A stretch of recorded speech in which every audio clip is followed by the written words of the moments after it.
Hey, good morning, everyone. What a tranquil and beautiful day with boats out on Toledo Bend and Category 2 hurricane bearing down on Florida. And it looks like it's going to strengthen some. So we'll get into that right now. Just absolutely gorgeous outside. That dry air is working into the area on the backside of that trough that's going to keep the hurricane away from us.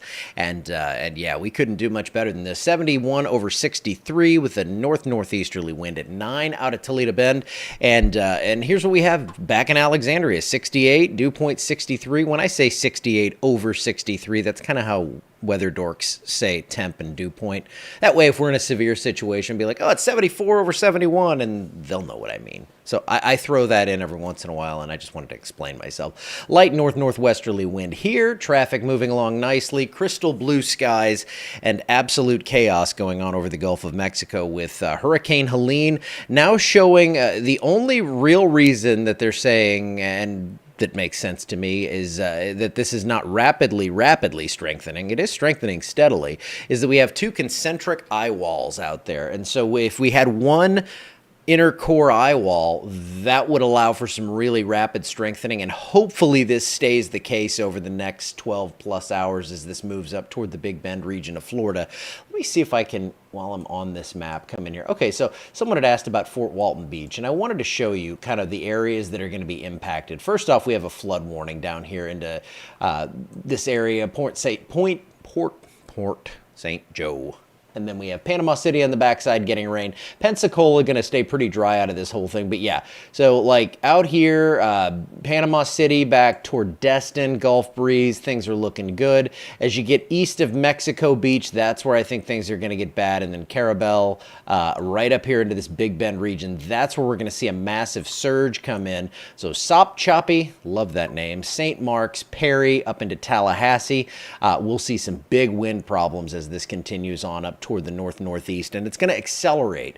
And we'll get into that more in just a bit as to what that kind of means. I'm going to take you through the wind pattern with this whole system and show you how far inland. It's going to surprise you how far inland we could see some wind damage. But for today, here, locally, clear skies, mid-80s for highs. Things are looking absolutely incredible out there. And Futurecast, just, you can see those rain bands that are barely making it to the Florida-Alabama border right there. It'll be windy in Pensacola, but I don't think they're going to see major issues. Gulf Shores, they're fine. Destin, I had a friend the other day or yesterday asked me, should we leave? I mean, of course I'd stay, but yeah, I wouldn't even worry about being in Destin right now. It's far enough west. And Shelby, I don't know where Freeport, Florida is. If you could tell me that, I'm not sure exactly where that's located, but if you're in Freeport, I can tell you what to think. What's coming over that way. So nothing going on our radar, on our Futurecast. It's going to be very calm, and we do have a risk for severe weather, obviously, on the eastern side of this thing. Actually, an enhanced risk of severe weather, and that's completely going to be gusty winds and tornadoes out there in South Carolina, down toward Savannah and Jacksonville, Florida. So I think we're going to see some scattered tornadic supercells out of this thing out that way. So that's going to be another side of this issue with Hurricane Helene that is looking pretty healthy this morning.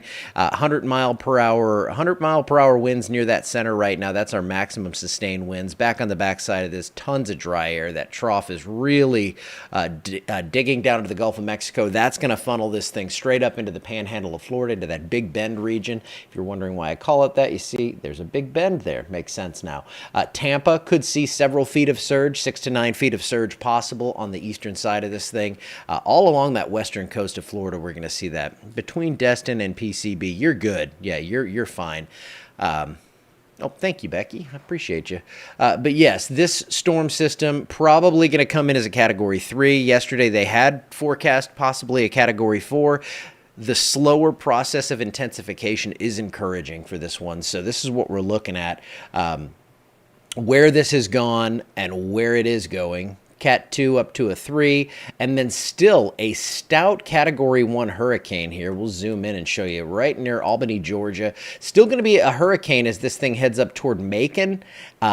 and then possibly even southern suburbs of Atlanta seeing those hurricane force wind gusts because this is moving so incredibly quickly. So coming in just south of Tallahassee, then moving up just to the east of Atlanta, I think, and then it's going to kind of park itself over Tennessee. And again, I'm going to show you these wind gusts here. This is the track as we get up toward landfall here. You can see those Category 3 winds offshore mainly, but we're going to see Category 1 and 2 hurricane force winds coming inland with this as it makes landfall. And then coming up just east of Albany, Georgia, crossing over Highway 75 or Interstate 75, they're still getting those Cat 1 hurricane force winds down here between Savannah and Macon. So as it continues up to the north, we still see some pretty stout wind here. Now, if it goes just east of Atlanta, that's going to be a little bit better for the city.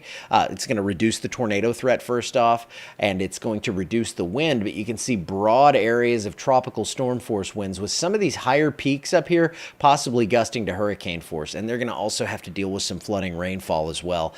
So some possibly destructive flooding rainfall. So the combination of this system out west and the system, this Hurricane Helene, coming up toward the north, it's going to produce tropical storm force wind gusts well up toward the Ohio River Valley, Cincinnati, Lexington, Louisville. They could see some strong wind, and we could even see this pinwheeling back into southern Illinois. Could see 40-mile-per-hour gusts in St. Louis out of this. So this is going to be a far-reaching system that's going to produce a lot of wind, and it's going to produce a lot of rainfall as well, and then it just kind of washes out and calms down, and hopefully the cleanup can be quick and easy. I know it's not going to be, but that's what we're obviously hoping for. And you can see here that mountainous terrain up here in western North Carolina from Boone down to Asheville. That's where we could see 10 to 15 inches of rain in a very rocky area that is very much covered in steep terrain. So that is a recipe for dangerous, destructive flash flooding. There's a high risk for that to happen.